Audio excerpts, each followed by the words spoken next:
Breaking news Bangladesh లో షేక్ హసీనా బంగ్లాదేశ్ విడిచి పారిపోయిన తర్వాత అల్లర్ల తర్వాత కూడా పరిస్థితులు ఇంకా సద్దుమణగలేదు. అక్కడ పరిస్థితులు చేయి దాడిపోతున్నట్టుగానే కనిపిస్తోంది. ప్రభుత్వం కూలిపోవడంతో శాంతి భద్రతల సమస్యలు తలెత్తుతున్నాయి. ఎక్కడికక్కడ అల్లరి మూకలు రెచ్చిపోతున్నారు. హిందువులు టార్గెట్ గా, మైనార్టీలు టార్గెట్ గా హత్యలు జరుగుతున్నాయి, దాడులు జరుగుతున్నాయి. ఇప్పుడు మీరు ఆర్టీవీ స్క్రీన్ పైన చూస్తున్నారు. మహిళల పైన అత్యాచారాలు జరిగినట్టుగా కొన్ని న్యూస్ కూడా వస్తుంది. సోషల్ మీడియాలో ఈ వీడియోలు ఇప్పుడు వైరల్గా మారుతున్నాయి. కొన్ని ఫేక్ వీడియోలను సైతం ప్రచారం చేస్తూ ఉన్నారు దుర్బుద్ధితో అనే ప్రచారం కూడా జరుగుతుంది. ఇప్పుడు మీరు ఆర్టీవీ స్క్రీన్ పైన చూస్తున్న ఒక ఫోటోగ్రాఫ్లో మనం చూడొచ్చు. అక్కడ ఒక దేవాలయానికి ముస్లింలు కాపలాగా కూర్చొని ఆందోళనలు జరగకుండా, ఆందోళనకారులు అటువైపు రాకుండా ముస్లింలు ఒక దేవాలయానికి కాపలాగా ఉండి సంరక్షిస్తున్న పరిస్థితులు కూడా కనిపిస్తున్నాయి. హిందూ దేవాలయాలకు రక్షణగా ముస్లిం మతానికి చెందిన పెద్దలు కాపలాగా ఉన్న దృశ్యాలు కూడా కొన్ని చోట్ల చోటు చేసుకుంటున్నాయి. కొన్ని చోట్ల ఆందోళనకారులు మాత్రం హిందువులపై దాడులు చేస్తున్నారు. ఒక మహిళ తమపై జరుగుతున్న దాడి గురించి భయపడుతూ మాట్లాడుతున్న దృశ్యాన్ని కూడా మనం ఆర్టీవీ స్క్రీన్ పైన చూడొచ్చు.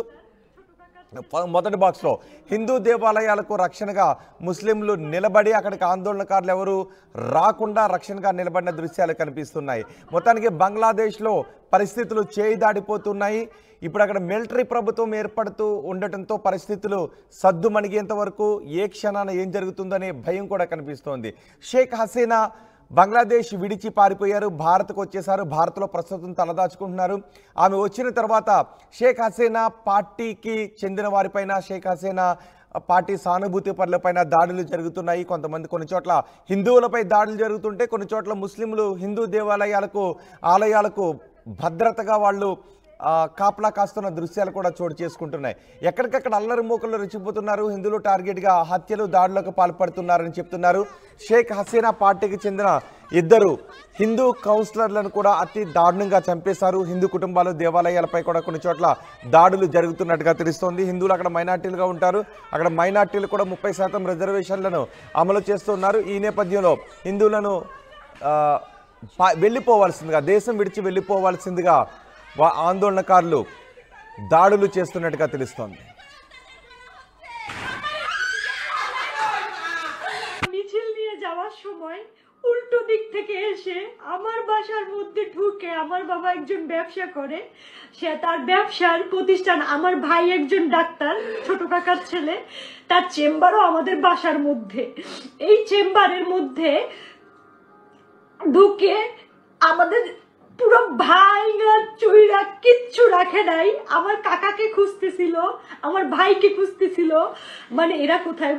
আমার মা বাইরে ছিল, আমার মা শুধু নিরুপায় হয়ে দাঁড়ায় দেখতেছে যে ঘরে ফ্যান বলেন, খাবার জলের জগ বলেন, একটা গ্লাস বলেন, কিচ্ছু রাখে নাই, পিটাই ভাইয়া ফেলাইছে। বাবা যতটুকু পারছে ছবি তুলছে এবং বাবারে মারছে, বাবার গায়ে হাত দিছে।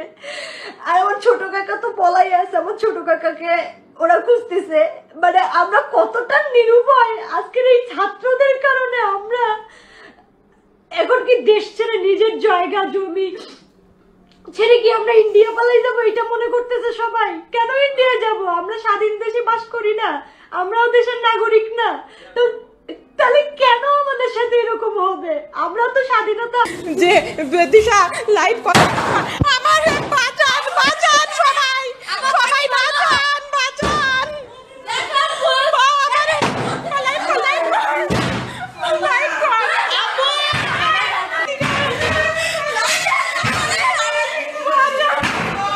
সবাই